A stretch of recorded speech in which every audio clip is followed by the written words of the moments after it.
Morning at ngayon ay tutuloy natin yung ating lesson about church planting. Kaya ang pinag-aaralan natin sa church planting ay discipleship kasi nga ito yung paraan, napakahalagang paraan at napaka-importanteng paraan sa development ng isang church. Kung kayo ay tinawag na mag-church plant tapos walang mangyayaring discipleship making, then mahirap ma-establish yung church. Maaring mamatay yung gawain na yon, or kung hindi man, ma-establish mo man yung church pero hindi siya strong. Marami kang magiging weak members at yung mga immature members, at syempre pag mature ang believer ay kaunti yung problema sa kanya. Pag immature yung believers, marami-rami yung problema sa kanila. Kaya kung maraming immature members yung magiging church mo, then marami kang magiging problema. So ikaw din magiging kawawa nun. Kaya ang discipleship making ay malaking susi yan para makapag-establish tayo ng church. Ito lang, no? Something to think about. Although hindi ka magcha-church plant sa iyong balak na pag-disciple ng isang kakilala sa isang lugar na na-convert siya sa pananampalataya.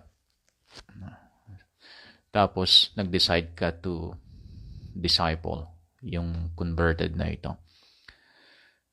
Alam mo, hindi mananatiling nag-iisa siya sa community na yon na i-disciple mo. Kasi sistema ng Panginoon yung discipleship making sa paglago ng attendance. Hindi yun ang motivation niya, pero yun ang magiging resulta niya. So ang tinarget ni Jesus Christ dito, yung magiging eternal principle ng pagpapatuloy sa Lord at pagpapalago ng individual na buhay at pagpapalago ng attendance. Yung principle na mangyari yon, in-establish niya yon. At hindi mo yan mapipigilan yung resulta niya. And that is discipleship. Sa secular na mga gawain, hindi nila ginagamit yung word na discipleship. Hindi nila ginagamit yung word na discipleship, pero yung proseso ng discipleship ang siyang ginagawa nila kung bakit nakakapag-establish sila ng mga iba't ibang organization at lumalago ng matinding paglago. Bibigyan ko kayo ng example. Ang mga NPA. So, trending lagi ngayon sa social media yung kalakaran sa NPA. Yung recruitment process nila, yun ay discipleship making process.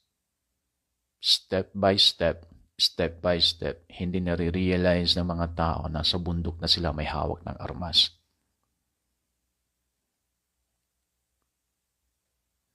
So, ganun ang nangyari.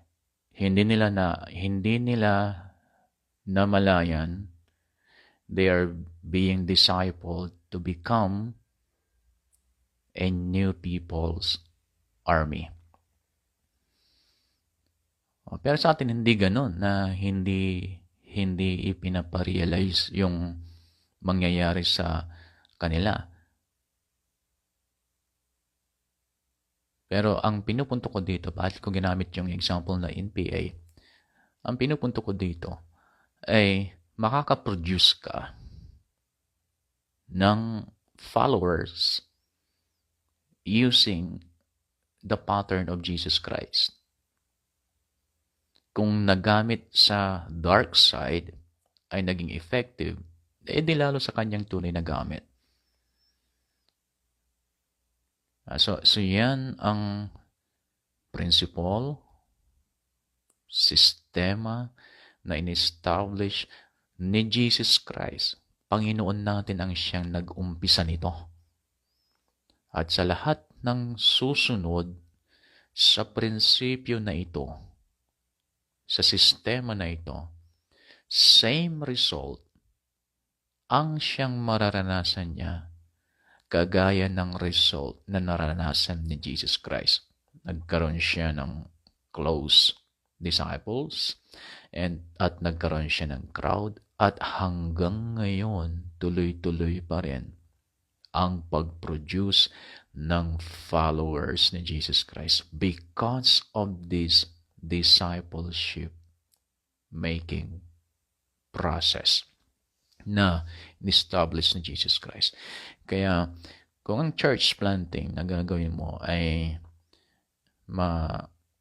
may establish mo unang-una muna ang discipleship activity or discipleship work, discipleship program, at gagawin mong policy sa iyong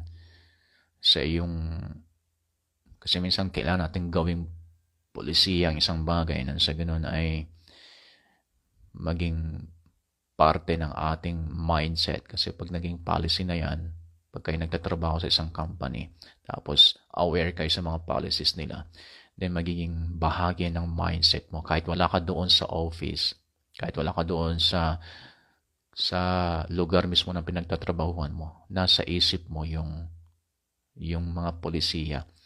Parang sundalo, di ba? Mga militar. Yung mindset ng mga militar, sanay yan sa mga protocol. May disiplina. Yan talaga dapat ang mindset nila. Kaya nga sila ay dinodoktrinahan sa kampo. Sila ay dinodoktrinahan doon sa panahon ng kanilang training para sa isip nila mabuo yung kanilang pag-submit doon sa mga mas mataas kaysa sa kanila, pagsunod sa bawat protocol. Sanay ang mga militar sa mga bagay na yan. Naging mindset na nila. Yeah, so, kasi sa mga policies na nandoon sa training ground, kaya magiging part ng mindset mo, lifestyle mo, yung magiging pulisiya sa buhay mo.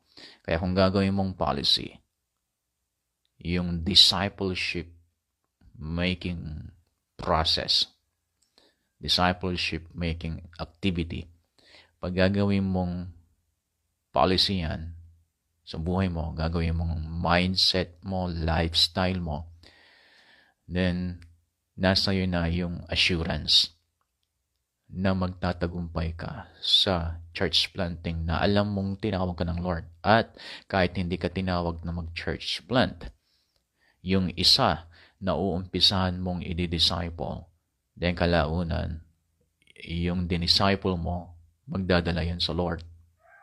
Tapos, yung dinala niya sa Lord, tulungan ninyo siya na ma-disciple, magdadala ulit yan sa Lord.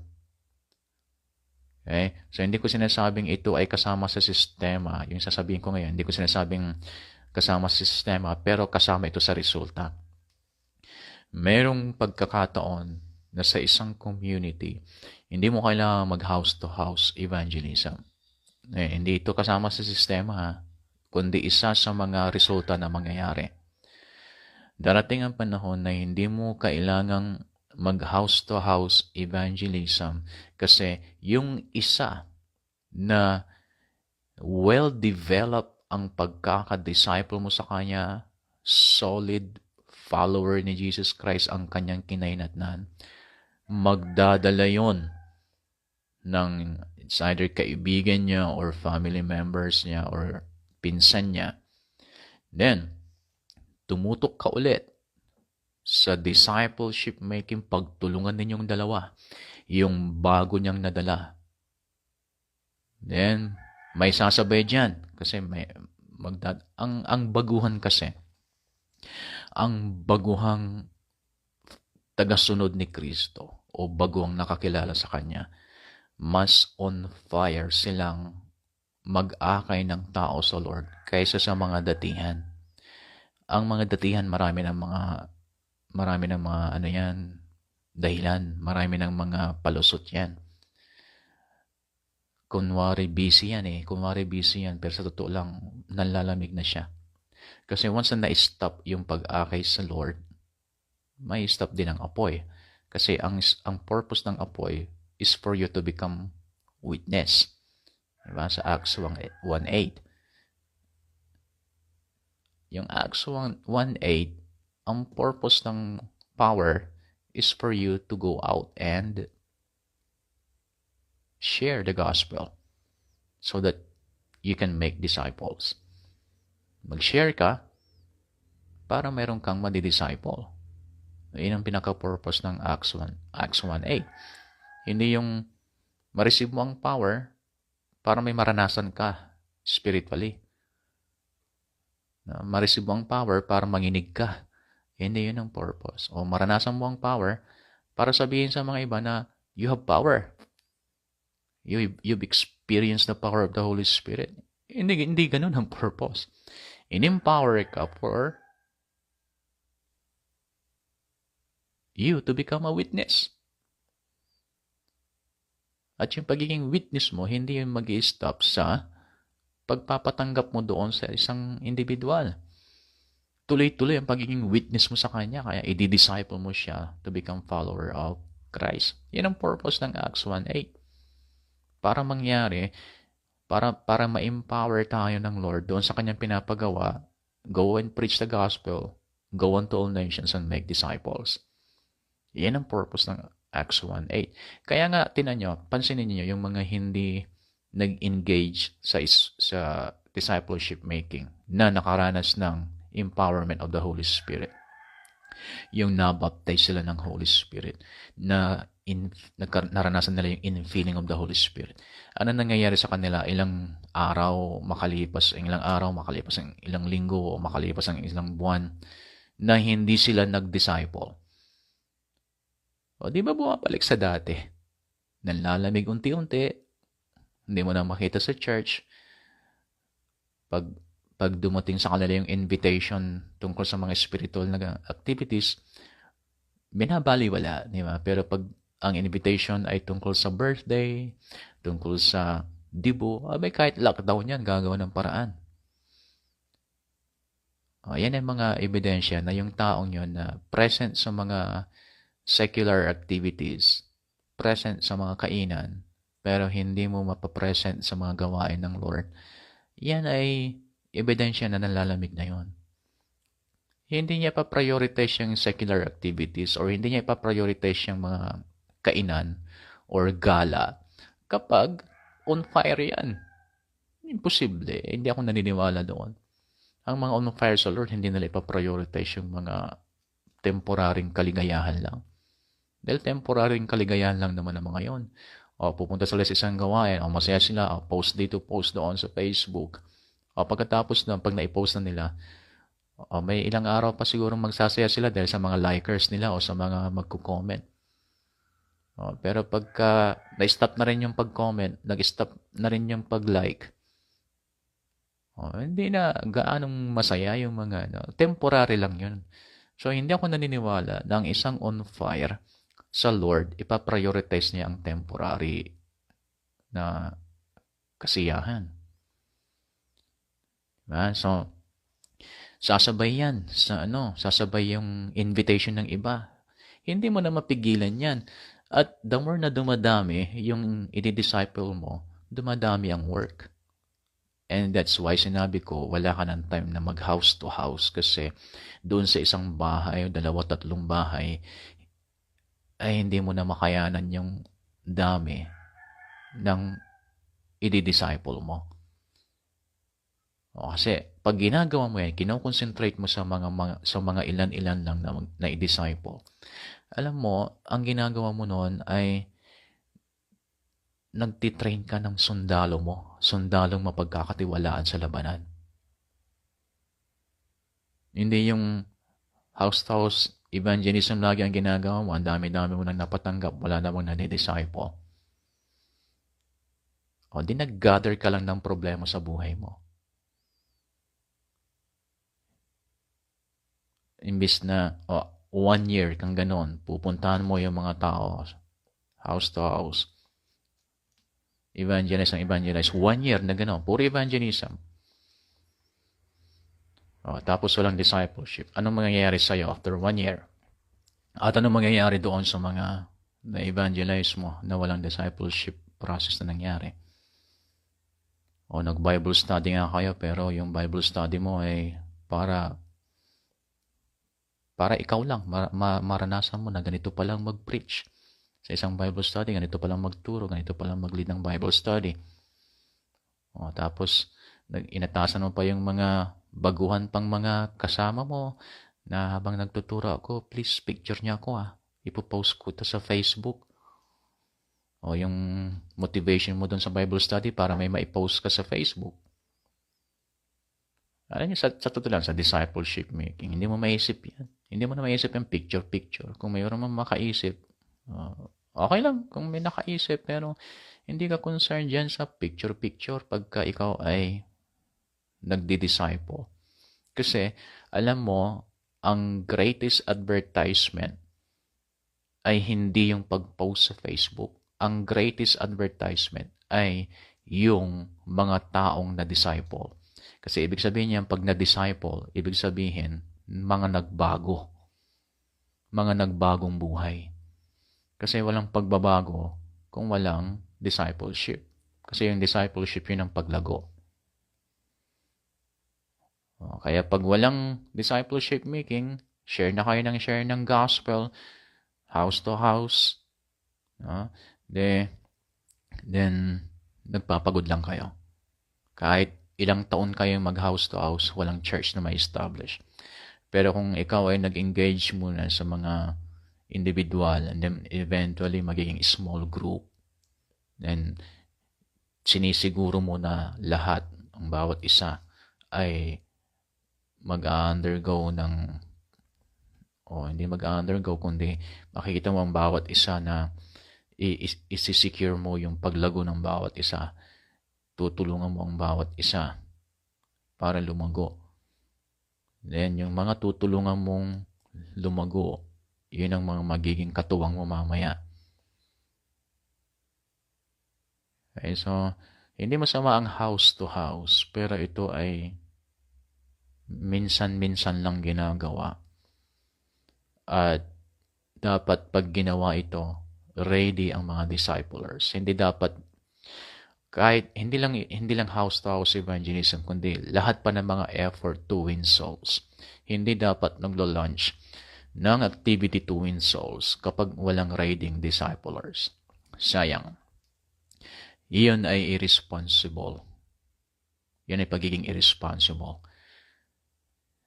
Para tayong nagpabuntis, tapos kung saan-saan na lang iniwan ng nanganak. Pinlano nating mabuti kung paano magkaroon ng intimate relationship sa isang tao. Sinuway ang magulang para lamang magkaroon ng intimate relationship sa isang tao. Nagsinungaling sa pastor para lamang magkaroon ng intimate relationship sa isang tao. So, grabe ang pagpaplano para magkaroon ng intimate relationship sa isang tao. Ngayon, nung nabuntis, iniwan sa kung saan-saan lang yung ipinanganak. Diba? Responsible yan, diba? Responsibility yun. Hindi natin nare-realize, ginagawa natin sa spiritual. Masigasig tayong mag-house to house evangelism. Masigasig tayong mag-engage sa personal evangelism. Masigasig tayong mag-share ng gospel. And then yung mga tumatanggap, walang discipler,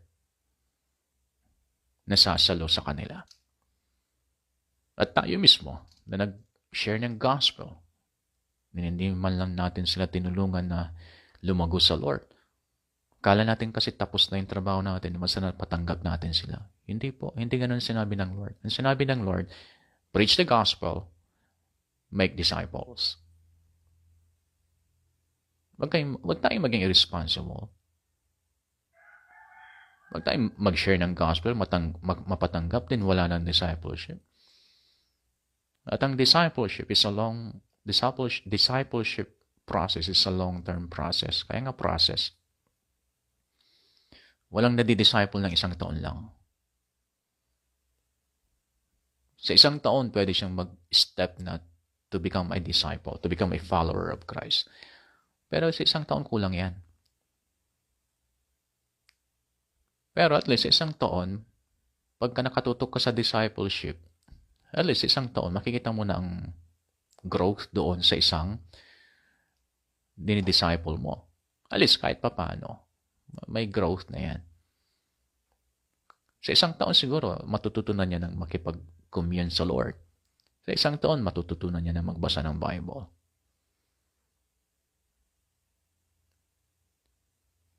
And so, mayroong isang quotation dito na hindi ko alam kung sinong nagsabi nito. Pero, lagi kong tinuturo. Hindi ko alam kung saan galing. Minsan nga ma-research kung saan ito galing. Sabi niya dito, it has often been said that necessity is the mother of invention. Necessity is the mother of invention. Yung maraming mga naimbento na napapakinabangan natin ngayon. Kaya nila ito inimbento noon kasi nakita nila ang pangangailangan. Ito, ilaw. Nakita nila noon. Nakita ng lahat, hindi lang ilaw, electric, at kung ano-ano. Nakita nila yan noon na pangangailangan ng tao. And dahil sa pangangailangan ng tao, then, alam nila magiging in demand yung maiimbento nila. So, ang motivation nila, ang dahilan ng lahat, hindi lang para kumita. Nandun yun. Nandun yun, nakikita sila balang araw doon sa kanilang iniimbento. Pero ang pinaka-dahilan yan, mayroong kasing pangailangan. Necessity is the mother of invention. Kung titinanin niyo ang mga advertisement ngayon sa Facebook about sa mga gamit pang kusina, matatawa kayo sa old school ng style sa kusina kumpara sa mga ngayon. Dahil high-tech na ngayon sa mga kusina. Kung ano-anong mga makikita mo na sa kusina ngayon at kung ano-anong mga gamit na makikita mo ngayon. So, ang dami. Yung paghasa ng kutsilyo. Dati talagang pag naghasa ka, oras. Kukonsumo ka ng oras. Gusto mo nang matapos yung gawain mo sa kusina, nadidelay dahil sa paghasa mo ng mga kutsilyo. Pero ngayon, isang salpak mo lang ganyan, matalin na kaagad yung kutsilyo mo. Kaya titingnan mo yung naghahasa ngayon ng ganyan, matatawa ka kasi yung isa, sinalpak lang, tapos na. Kung ano-anong mga naiimbento, kasi alam nilang kailangan ito ng tao.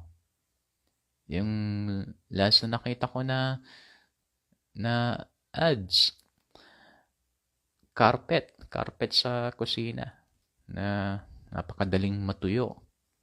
Kasi problema ng mga nagluluto sa kusina, punas ng punas, trapo na trapo, kasi matulo-tulo ng pag nagugas sila ng ganito, ng ganyan. Laging basa doon sa, so laging nagtatrapo. So nakita nila pangailangan yon. Kaya nag-imbento sila ng carpet para na mabilis siyang matuyo para bawas trabaho. So ikumpara mo ngayon yung trapo ng trapo, punas ng punas, matatawa ka na lang kasi yung isa, hindi na niya kailangan magtrapo-trapo kasi yung kanyang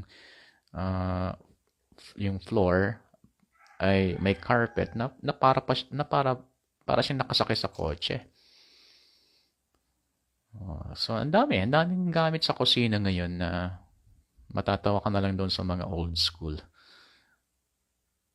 Kasi ang dahilan niyan kung bakit na-imbento kasi nakita nila yung pangangailangan. So, necessity is the mother of invention. However, it is widely held that evaluation is the mother of improvement. Evaluation is the mother of improvement. Lahat ng gusto mong i-improve, lahat ng bagay, lahat ng tao na gusto mong magkaroon ng improvement, ang paraan is evaluation. When you evaluate someone or something, then binibigyan mo ito ng opportunity to improve or to be improved. At every time na gusto mo mag-improve, ang susi is evaluation. Kayo, di ba? Mayroon kayong schedule dyan to lead worship. Mayroon kayong schedule to preach. So, anong ginagawa ng mga staff habang kayo ay nagpe-perform? Ini-evaluate kayo, di ba? Anong purpose ng evaluation? Para kayo ay i-criticize? Hindi naman, di ba? Hindi naman para i-criticize kayo. Ang purpose ng evaluation na yon is for you to be improved. Kasi gusto namin, na bago kayo mag-graduate sa Rhema, ay talagang nag-improve yung pagsusong lead ninyo, nag-improve yung pagpipreach ninyo. Yun ang purpose ng evaluation. Not to criticize you, but to cause some improvement sa ministry life ninyo.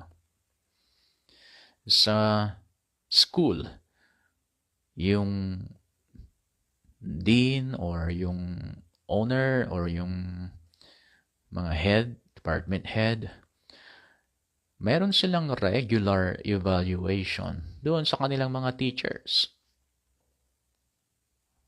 As in yung mga dean ay kung talagang yung may-ari ng school ay talagang gusto nilang mag-improve yung quality of teaching, quality ng mga teachers, instructors, professors, kung talagang yun ang kanilang gusto. Then, yung mga matataas na opisyal doon sa school, sila mismo dapat a-attend sa klase ng mga teachers na ito to evaluate the teacher. Hindi para hiyain yung teacher, hindi para intimidate yung teacher, but to improve. Kasi kung gusto nila na mag-improve yung mga teachers, kailangan ng evaluation. Kung hindi gagawin ito ng mga may-ari ng school, ay magiging low quality yung education. Low quality yung kanilang mga instructors.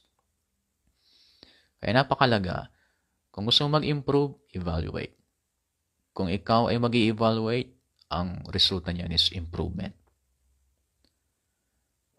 Sa aking isang subject sa masteral ko, yung subject ko na Sociology of Education. Meron kaming schedules na mag-present bawat estudyante. At kapag schedule mo yung mag-present ng isang topic, bibigyan ka nila ng topic, tapos mayroon kang format na susundan, doon pa lang sa research, ay dapat sundan mo yung format na binigay nila. Kasi pagka gumawa ka ng sarili mong research na hindi mo sinundan yung format, ay mababa na kaagad yung grade mo. And then doon sa way na ikaw ay mag-present, pagkatapos mong mag-present ng iyong topic, then magsisend sila sa'yo ng evaluation comments nila. At doon sa mga comments nila, alam mo na kung saan ka naging strong, Alam mo na kung saan ka naging weak para sa susunod na presentation mo ay mag-i-improve ka. Yan ang purpose. Hindi para i-criticize kami, kundi para mag-improve kami. So yan ang purpose ng evaluation. And having said that, we need to evaluate ourselves and we need to evaluate our disciples.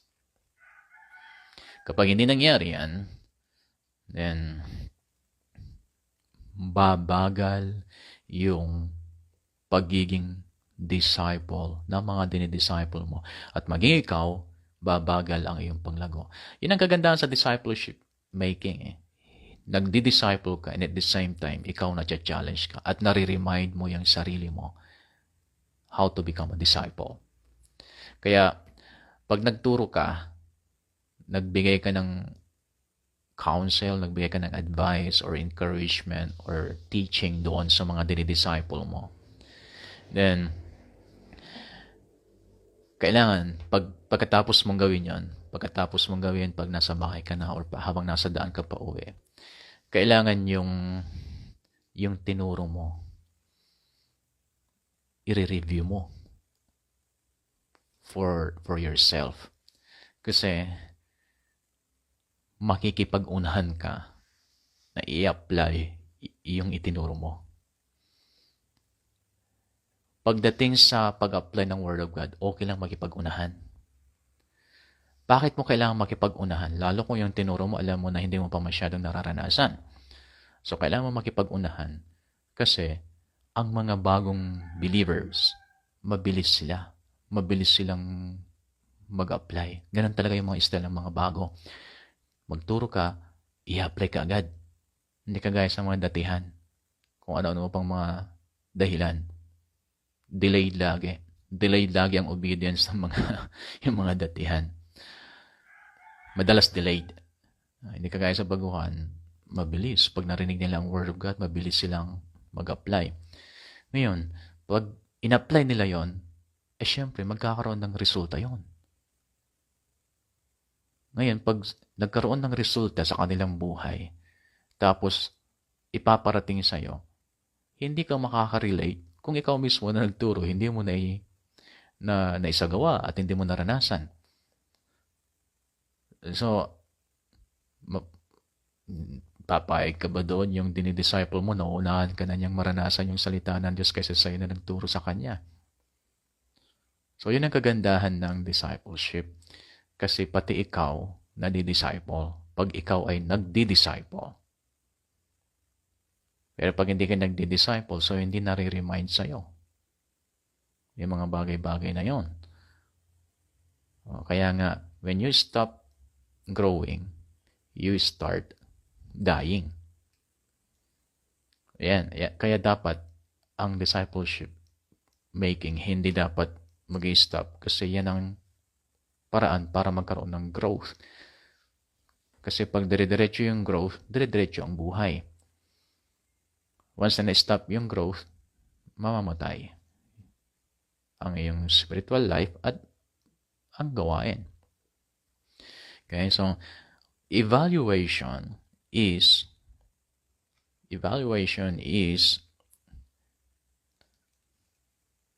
a timely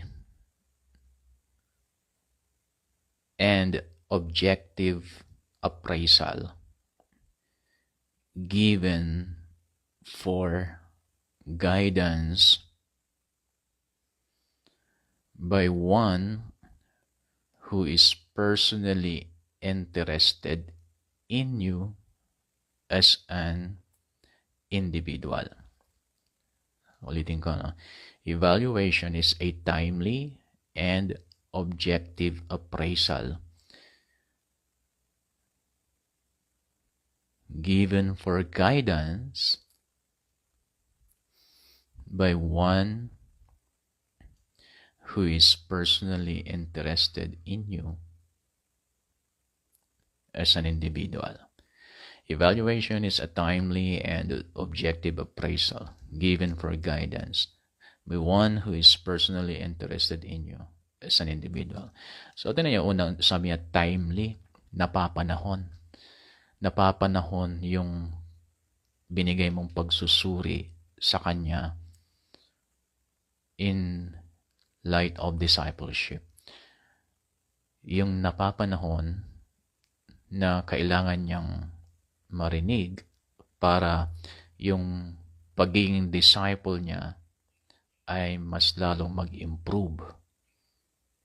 And then, kailangan objective appraisal. Meron siyang layunin. Meron siyang purpose doon sa kanyang pagsusuri doon sa dinidisciple niya. Kailangan may purpose ito. Kaya ang pinakalayunin nito is ma-develop ang kanyang prayer lifestyle. O ang pinakalayunin ng aking evaluation ito sa kanya ay para matuto siya na mag-overcome ng temptation. Or ang layunin ng evaluation na ito sa kanya ay para matutunan niya ang gawing lifestyle niya ang magbasa ng Biblia, or para malaman niya yung simple interpretation ng mga scripture verses na nababasa niya. So objective, may ano siya, may pinaka-purpose siya, meron siyang gustong i-target, meron siyang gustong ituwid na specific doon sa dinidisciple niya. So, iyan ang evaluation. At nanggagaling ito dapat sa mapagmalasakit na puso na ipapakita mong interesado ka sa kanya na maging disciple.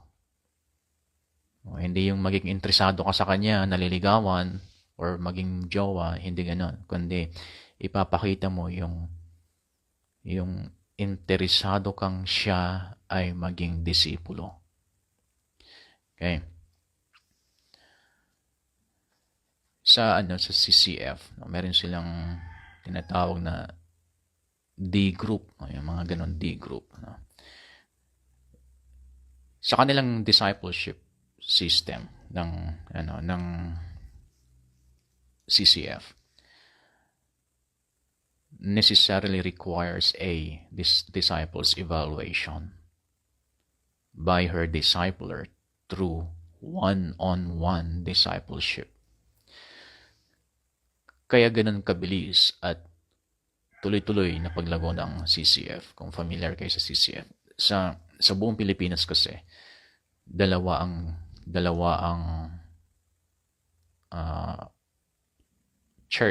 churches na discipleship driven church. Victory at ang CCF. Ito, strong sila sa discipleship. More on discipleship yung kanilang activities. Yung nakikita nyo every Sunday or every Wednesday na post nila sa Facebook at YouTube, yan ay yan ay mga celebration nila. Hindi ganun ang kanilang priority. Ginagawa nila yon to celebrate the presence of the Lord, to celebrate the Word of God.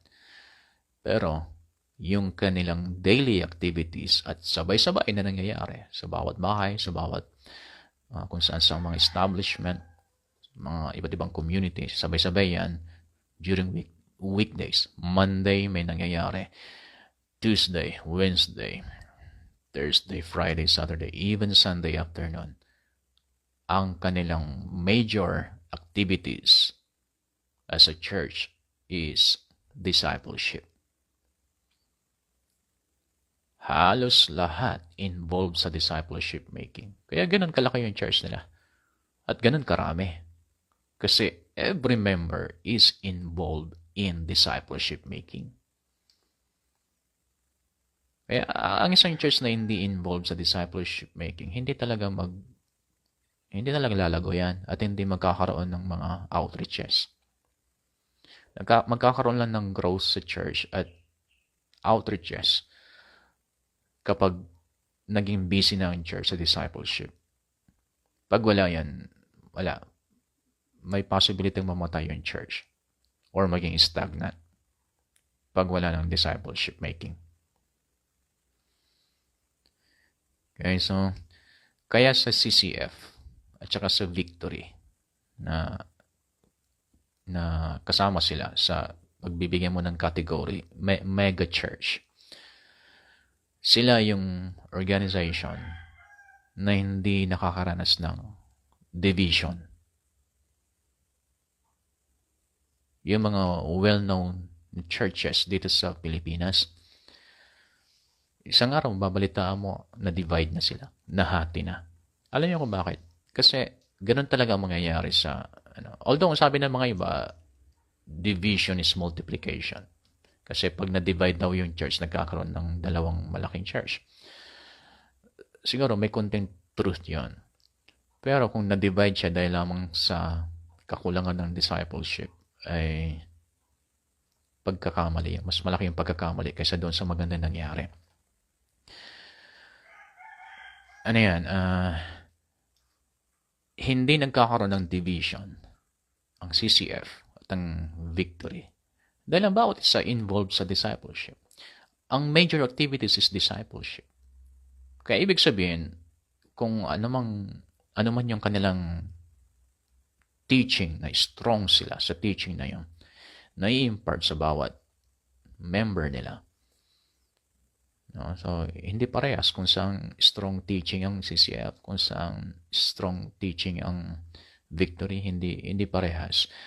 Pero, kahit hindi parehas at kahit hindi magkaparehas ng pananaw kung bakit yun ang teaching na in-emphasize nila, hindi sila nakakaranas pero ng division. Bakit? Kasi yung discipleship process na ginagamit. So, ibig sabihin nito, discipleship will produce unity sa church. At dahil may unity, then tuloy-tuloy ang paglago. O mabilis ang paglago dahil sama-sama sila na nagpapagamit para lumago. Ibig sabihin, pag wala ng discipleship, wala na silang pinagkakaisahan na gawin. At dahil doon, sa Tower of Babel, yung Tower of Babel, na-stop ang construction nung nawala yung unity.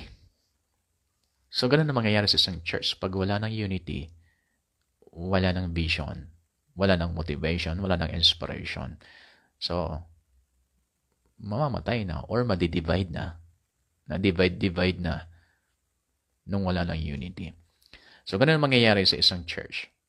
Ganun ang mangyayari sa church na i-establish mo kapag hindi siya magpo-focus sa discipleship. So, napakalaga yan na gawin mo as an individual. Kasi pag ginawa mo as an individual, madali mong ituro sa iba. Okay? At kung ikaw nagpasimuno, maraming susunod sa'yo. So, ganun kalaga yung discipleship. Ini-evaluate mo. At ang tawag nila sa CCF is spiritual accountability. Yung spiritual accountability, this is a discipler will regularly evaluate his disciple through one-on-one discipleship. So yung kanilang sistema is one-on-one. Kasi yung one-on-one kasi doon sa mga pag-recruit ng iba't ibang organization, pagka na one-on-one na yan, ibig sabihin yan, binabakuran mo na yan. Binabakuran mo para walang kawala. Parang ganun yung kaisipan. Binabakuran para walang kawala. Sa mga manliligaw, di ba? Sa totoo lang ganun ang ginagawa ninyo. Para mabakuran mo yung niniligawan mo at magkaroon ka ng assurance na ikaw yung sasagutin. Ginagawa mo ang lahat para mabakuran. Paano mo ginagawa ang lahat para mabakuran? Araw-araw kinukulit mo sa chat, sa text, sa tawag. Araw-araw may ginagawa ka para para manatili kang connected sa kanya. Diba? Yung pagkagising niya, wala siyang yung pinakaunang mag-greet sa kanya, gusto mo ikaw. Yung sa kanyang pagtulog, gusto mo ikaw yung huli na makausap niya or makachat niya. Kasi ginagawa mo ang lahat para manatili kang connected sa kanya. Kasi alam mo, kapag nananatili kang connected sa kanya, then may bakod. Pero pag ikaw ay nanligaw, tapos once a month ka lang mag-chat, abay, alam mo, kahit na lamang ka sa itsura, kahit lamang ka sa assets, kahit lamang yung bulsa mo, kahit lamang ka sa lahat, kahit lamang ka pa spiritually, kung once a month ka lang na nakikipag-connect sa kanya, abay, mas malaki ang porsyentong masagot niya yung dehado sa itsura, dehado sa pera. Sa totoo lang, ganyan ang mga nangyayari sa maraming kabataan. Mas napili nila yung malabo ang future nila. Mas napili nila yung kung saan kahit malabo yung future nila, kasi yun ang nag-remain na connected sa kanila. Sila yung nakapagbakod sa kanila. Yung mga nag-stay sa pag-connect. Ganun din, kahit spiritually, ganun din. Kahit nasa iyo yung napakagandang teaching, kahit nasa iyo yung lahat ng mga spiritual traits, character traits, kahit nasa iyo lahat yon, nasa iyo ang balanced spiritual diet, nasa iyo na lahat yung quality ng isang matatag, secured na believer. Nasa iyo na lahat yan. Pero once a month ka lang na kumukonect doon sa dinidisciple mo, and mas maiinganyo sila ng mga ibang religion na alam naman nating yung kanilang paniniwala ay baluktot. Pero mas pipiliin nilang sumunod sa mga baluktot. Bakit? Kasi mas marami silang time na makipag-connect sa kanila. Yan ay isang danger sa mga dinidisipulo natin, o danger sa mga na-convert natin kapag hindi tayo magpapanatili ng ating connection sa kanila. Mas sila ay susunod sa ibang paniniwala kung may time ang mga maling paniniwala na makipag-connecta sa kanila. So, we need to connect regularly sa mga naakay natin. Setting up a process of one-on-one accountability is critical to the discipling process. You must first be accountable to someone as you seek to help another towards maturity. Ito, mapagdedesisyonan lamang ito ng isang mananampalataya na nalampasan niya na yung line of immaturity. Yung immaturity border. Kasi may border yung immaturity. Once na nalampasan mo na yung border na ito, then pwede ka nang magdesisyon to become accountable sa mga ibang tao, sa mga gusto mong i-disciple.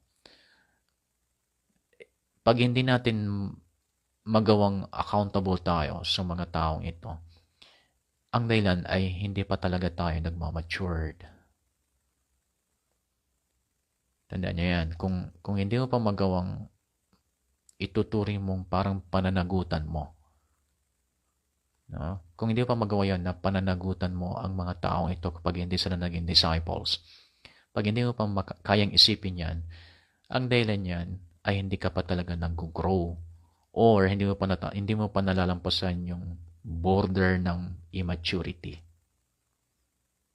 Kahit sabihin mo pang araw-araw kang nagbabasa ng Biblia, araw-araw kang nananalangin, araw-araw kang nagpipray in other tongues, araw-araw kang nag-worship, once na hindi mo magawang gawing accountable ang sarili mo sa ibang tao, hindi ka pa talaga nag-grow. Baka yung binabasa mo na sinasabi mo araw-araw ka nagbabasa, baka ang binabasa mo ay para lang sa sarili mo. Yung kung paano ka ma-bless, paano ma-bless ang pamilya mo, paano ma-bless yung trabaho mo, baka yun lang ang nababasa mo. Baka pagka ang nabasa mo ay tungkol sa accountability sa ibang tao, baka binibilisan mo yung pagbabasa mo. Nilalampasan mo para mapunta ka doon sa mga pang-personal na pakinabang. Yan ay ang mga klaseng turo na ganito, maraming umaayaw. Kasi nga wala pa nga sila doon sa border hindi pa nila nalalampasan yung border ng immaturity. Ayun, having said that, palagay nyo sa church ninyo, ilan na ang nakalampas sa border ng immaturity? Ilan na yung ginagawa nilang accountable ang kanilang sarili para sa paglago ng ibang tao?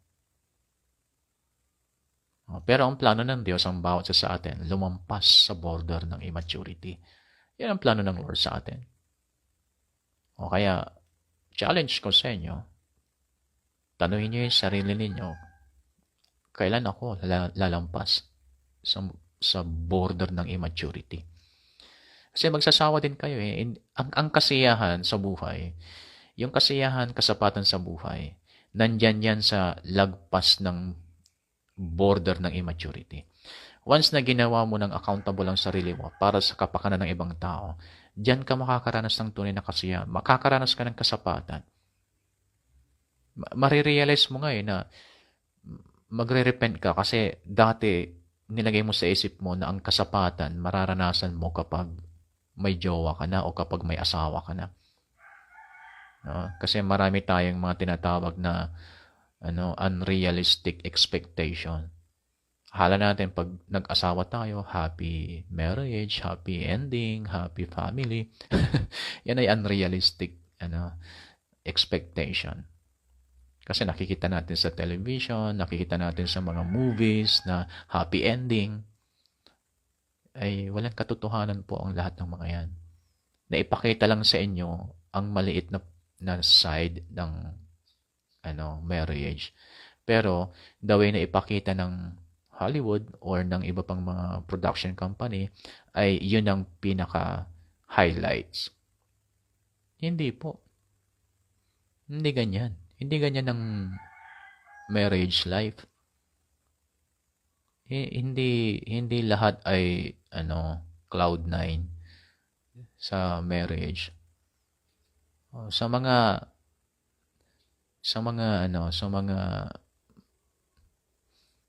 may asawa na, gaya ni Francis, sa mga may pamilya na, na-realize nyo na hindi laging ay kasiyahan. Although alam natin i-handle yung ating emotion, napapanatili natin yung joy na dulot ng banal na espiritu.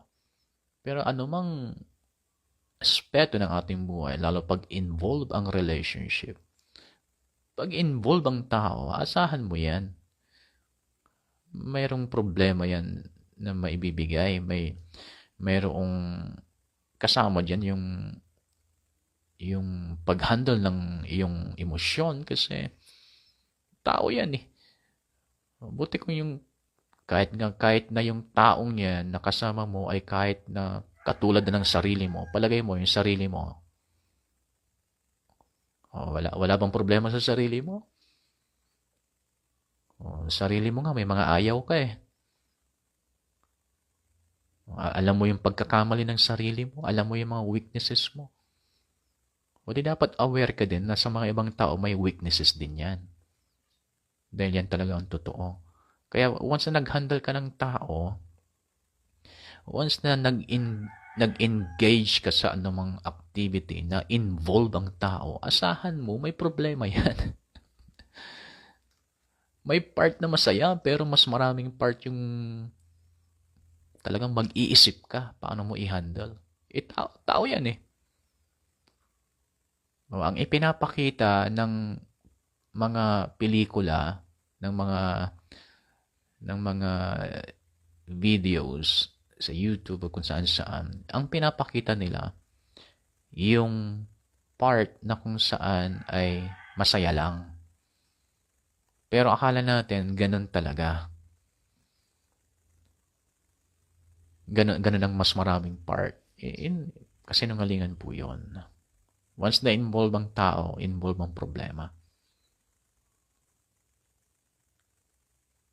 Kaya hanggat hindi ka nagde-decide na maging accountable ka sa ibang tao, ibig sabihin talaga niyan ay hindi ka pa nagmamature. Why? Because it takes maturity to become accountable for others. It takes maturity of mental aspect, emotional aspect of your life. It takes maturity to think, to handle, to strategize. It takes maturity. Kaya, ang katotohanan, alam mo sa loob-loob mo na hindi mo pa kaya. Na hindi mo pa kaya i-handle yung tao. Kasi sarili mo mismo, hindi mo pa na-handle. Kapag nagkaroon na ng maturity, lumampas ka na doon sa border of immaturity, which is laging sarili ang iniisip. Then, pwede ka na maging accountable sa ibang tao. Pag sinabi kong magiging accountable sa ibang tao, tatanggapin mo na pananagutan mo sa Lord ang hindi paglago ng ibang tao. Ilalagay mo sa isip mo na kapag hindi lumago ang Kristiyano na ito, then pananagutan ko sa Lord. Kapag hindi pa kayang gawin yan ng isang mananampalataya because of immaturity. Dahil ang immaturity, sarili lang ang kayang isipin. Sarili lang ang kayang alalahanin. Okay? At hindi nila nare-realize na kapag ikaw ay naging accountable sa ibang tao, ay malaking tulong yon sa iyong tuloy-tuloy na paglago. Ang tuloy-tuloy na lumalago ay yung mga tuloy-tuloy na nagiging accountable para sa ikalalago ng ibang tao. Ito yung mga mas napapolish yung kanilang spiritual life. Kaya nga pansinin ninyo yung mga hindi engaged sa discipleship. Stagnant ang kanilang buhay. Stagnant ang kanilang spiritual life. Pero pag magsalita ang mga to, akala mo on fire. Ganyan ang style ng mga stagnant. Ayaw ipahalata na nangangamoy na sila spiritually. Kaya pag nagsalita yan, ang style nila, i-remind nila yung past na kung saan, i-remind nila sa iyo yung nakaraan na kung saan nakaranas sila ng pagkapuspos ng banal na espiritu. Or naranasan nila yung anointed preaching of the Word of God. I-remind nila sa iyo yun.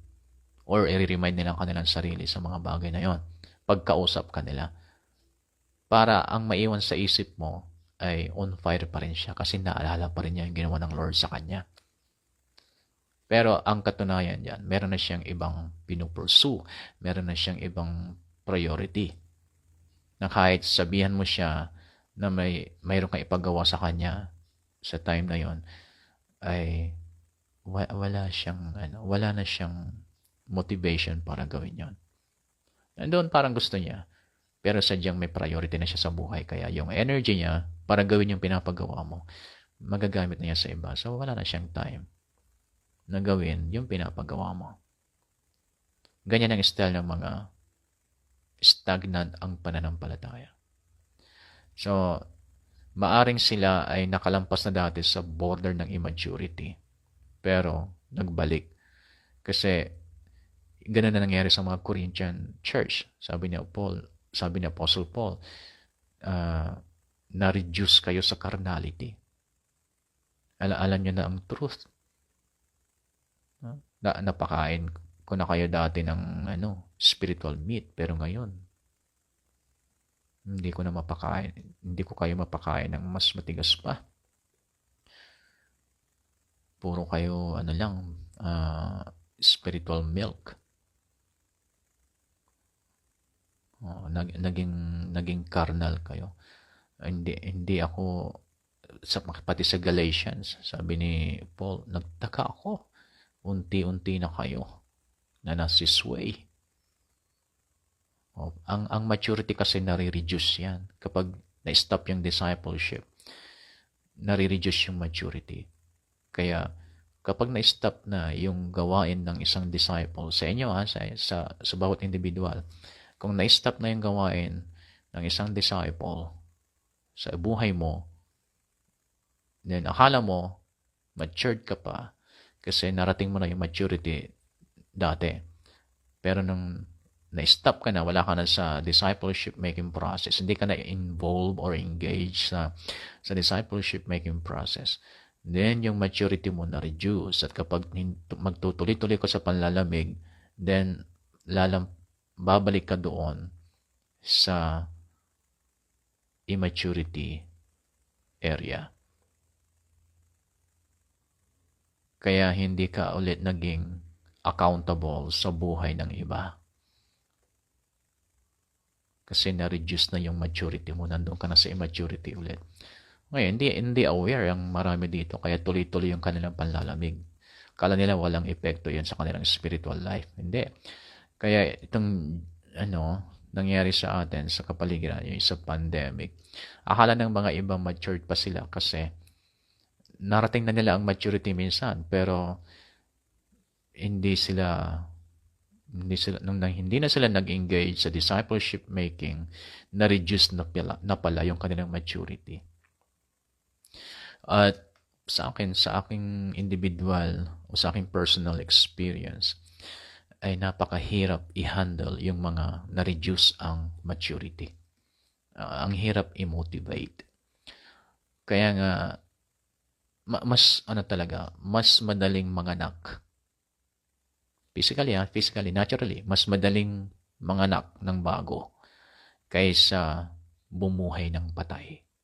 Kasi yung mga na-reduce ang maturity, ang may iba sa kanila, hindi nila na-realize, patay na. Patay na, wala nang apoy. Patay na yung apoy. Ngayon, anong mas madali para mag-reproduce o para magkaroon ng produkto ang ating spiritual life? Yung manganganak ka o bubuhayin mo yung mga patay? Mas maraming effort ang kailangan mo para bumuhay ng patay kaysa doon sa manganak ng bago. So, based sa aking personal experience, ang hirap buhayin yung mga namatay ang pananampalataya. Yung mga namatay ang spiritual life nila. Kasi minsan magpipretend pa sila sa'yo. O kung nagpretend sila sa'yo, kumagat ka sa kanilang pretension, mag-i-stop ka na sa pagpupurso mo na gusto mo sana silang buhayin. So, ang mga namatay ang spiritual life, sila yung mga great pretender. Ang gagaling mag-pretend ng mga namatay ang spiritual life. Ang hirap nilang i-push. Pero, mag-reach out ka at napatanggap mo siya sa Lord, ang bilis mong i-guide siya sa paglago. Pag hindi mawawala ang connection mo sa Kanya, makikipag-connect ka sa Kanya ng dire-diretso. Ang bilis. Malalampasan nila kaagad yung mga datihan. Ngayon, yung mga datihan, ang iba sa kanila makakaramdam tuloy ng insecurity. Kasi naunahan sila ng mga bago. O pag hindi sila maingat, hindi nila mahandle yung insecurity, mas lalo silang malalamig.